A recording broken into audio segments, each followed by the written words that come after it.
I got so much motherfucking design on right now. Break it down, bring it back, make it clap. I got 3 old thoughts, new block, where that thing. Bitches on my line, and you know they come straight. Hold up, what it not, 45, scope it cash like, whoa. How you fucking with these hoes up? Assalamualaikum warahmatullahi wabarakatuh. Waalaikumsalam warahmatullahi wabarakatuh. Apa kabar anak-anak ibu pada pagi hari ini? Alhamdulillah, luar biasa, tetap semangat, Allahu Akbar. Alhamdulillah anak-anak ibu pada pagi hari ini pada semangat semua. Nah, sebelum kita memulai pembelajaran, alangkah baiknya kita membaca doa terlebih dahulu. Adab berdoa, tangan ditadahkan, kepala ditundukkan, matanya dipejamkan. Bismillahirrahmanirrahim. Raditu billahi robba, wabil islami dina, wabil muhammadin nabiyya wa rasulah. Rabbi zidni ilma warzuqni fahma birahmatika ya arhamar rahimin. Amin. Nah, setelah kita berdoa, di sini ibu ingin mengabsen kalian semua. Alhamdulillah pada pagi hari ini anak-anak ibu hadir semua. Nah, anak-anak jagalah kesehatan ya, jangan sampai sakit. Nah, jadi anak-anak, pada pembelajaran sebelumnya kan kita sudah belajar mengenai wudhu. Nah, untuk sekarang kita akan belajar lagi mengenai tayamum, yang dimana kalian akan mengetahui tentang tayamum. Dan dimulai dari artinya, tata caranya, dan beserta hikmah dari tayamum. Nah, dengan kalian belajar dan mengenal mengenai tayamum, nanti kalian apabila tidak bisa menemukan air, nanti kalian bisa menggunakan yang pertama itu debu, yang kedua itu tanah yang suci. Nah, selanjutnya adalah pengertian dari tayamum. Tayamum adalah bersuci menggunakan debu atau tanah yang suci.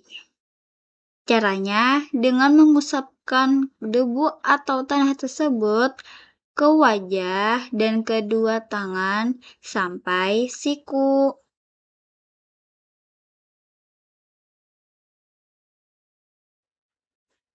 Tayamum termasuk ruqyah dari Allah Subhanahu wa Ta'ala.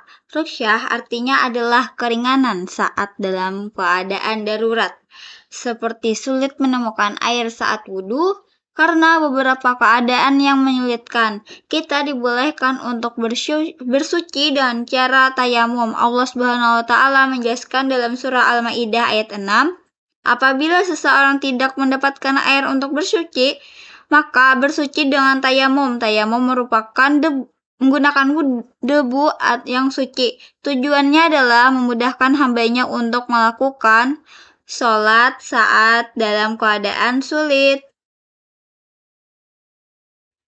Selanjutnya adalah sebab-sebab diperbolehkannya orang melakukan tayamum sebagai berikut.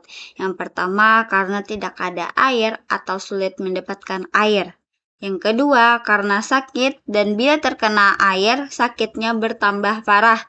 Yang ketiga, sedang dalam perjalanan jauh yang tidak memungkinkan untuk bersuci menggunakan air.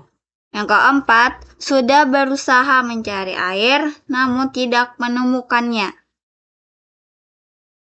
Selanjutnya adalah seorang muslim yang mengalami salah satu sebab di atas, misalnya sedang sakit, maka ia boleh melakukan tayamum.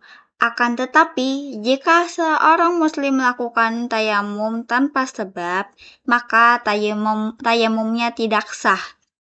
Tayamum merupakan keringanan dari Allah Subhanahu wa Ta'ala bagi orang yang kesulitan mencari air. Selain itu, orang yang sedang sakit tetapi bisa melaksanakan kewajiban sholatnya. Selanjutnya B. Ketentuan tayamum. 1. Syarat sah tayamum. Yang pertama, tidak mendapatkan air. Yang kedua, telah masuk waktu sholat. Yang ketiga, menggunakan tanah atau debu yang bersih dan suci. Yang keempat, bersih dari hadas dan najis. Yang kelima, 1 kali tayamum hanya untuk 1 kali sholat fardu. Yang keenam, memenuhi alasan atau sebab melakukan tayamum. Yang kedua, rukun tayamum. Yang pertama, niat tayamum. Bismillahirrahmanirrahim. Nawaitu tayamum malistibaahatis sholati fardul lillahi ta'ala. Yang B, menempelkan kedua telapak tangan ke debu atau tanah yang suci. Yang ketiga, mengusap muka dengan debu atau tanah. Yang keempat, mengusap kedua tangan sampai siku dengan debu dan tanah. Yang kelima, tertib atau berurutan. Yang ketiga, sunnah ketika melaksanakan tayamum. Yang pertama itu baca bismillah. Yang kedua, menghadap ke arah kiblat. Yang ketiga, membaca doa setelah selesai tayamum. Yang keempat, mendahulukan anggota tubuh bagian kanan. Yang kelima, meniup debu yang ada di telapak tangan sebelum diusapkan. Yang keenam, menggosok ke sela jari setelah menyapu tangan. Yang keempat itu, hal-hal yang membatalkan tayamum. Yang pertama itu, segala sesuatu yang membatalkan wudhu juga membatalkan tayamum. Karena tayamum sama dengan berwudhu, seperti tidur, buang air kecil, dan buang air besar, pingsan, dan kentut. Yang kedua itu, melihat air sebelum sholat. Maksudnya, jika sedang musim kemarau dan kesulitan mendapatkan air, maka boleh bertayamum. Namun, bila sudah menemukan air dan masih dalam waktu sholat, maka harus berwudu dengan air dan masih dalam waktu sholat. Maka harus berwudu dengan air, maka sholatnya tetap sah dan tidak perlu diulang. Selanjutnya C. Tata cara tayamum sesuai sunnah.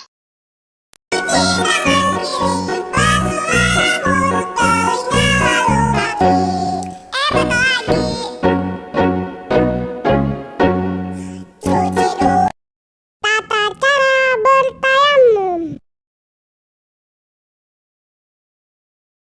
Nah, yang pertama adalah berniat. Niat cukup dalam hati saja, teman-teman. Tidak usah mengucapkannya atau melafazkan bahasa Arabnya, karena Nabi Shallallahu Alaihi Wasallam di awal wudhu tidak pernah mengucapkan nawaitul raf'al hadasi atau aku berniat untuk menghilangkan hadas, dan beliau pun tidak menganjurkannya. Begitu pula tidak ada seseorang sahabat pun yang mengajarkannya. Tidak pula terdapat suatu riwayat baik dengan sanad yang sahih maupun dhaif yang menyebutkan bahwa beliau mengucapkan bacaan tadi. Kedua, membaca basmalah. Bismillahirrahmanirrahim. Ketiga, menempelkan telapak tangan ke tanah atau debu dengan 1 tepukan, kemudian meniupkannya. Keempat, mengusap wajah sekali. Kelima, mengusap tangan hingga siku, utamakan tangan kanan dahulu dengan 1 tepukan. Terakhir, tertib dan membaca doa setelah tayamum.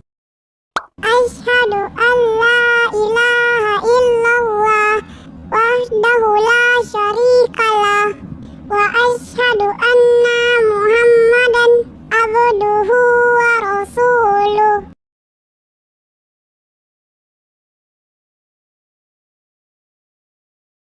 Selanjutnya D. Hikmah tayamum. Allah selalu memudahkan hidup manusia. Tayamum salah satu bentuk keringanan. Saat sulit menemukan air untuk wudhu, kita dapat bertayamum menggunakan debu. Tayamum memiliki beberapa hikmah sebagai berikut. Yang pertama, memudahkan manusia dalam beribadah. Kedua, bukti bahwa Allah Subhanahu wa taala menyayangi kita. Yang ketiga, tanah lebih mudah didapatkan di sekeliling kita. Yang keempat, tetap melakukan ibadah meski dalam keadaan sulit. Nah, di yang terakhir itu ada latihan 1 sampai 10. Yang dimana kalian akan menjawab beserta menulis soalnya dulu, setelah itu baru jawabannya. Nanti kalian kumpulkan kepada ibu ya.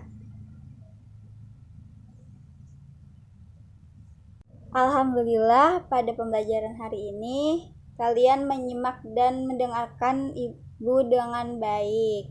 Nah, sebelum kita mengakhiri pembelajaran, alangkah baiknya kita berdoa terlebih dahulu. Adab berdoa, tangan ditadahkan, kepalanya ditundukkan, matanya dipejamkan. Bismillahirrahmanirrahim. Allahumma arinal haqqa haqqa warzuqna ijtinaba wa arinal batila batila warzuqna tinaba birahmatika ya arhamar rahimin. Amin.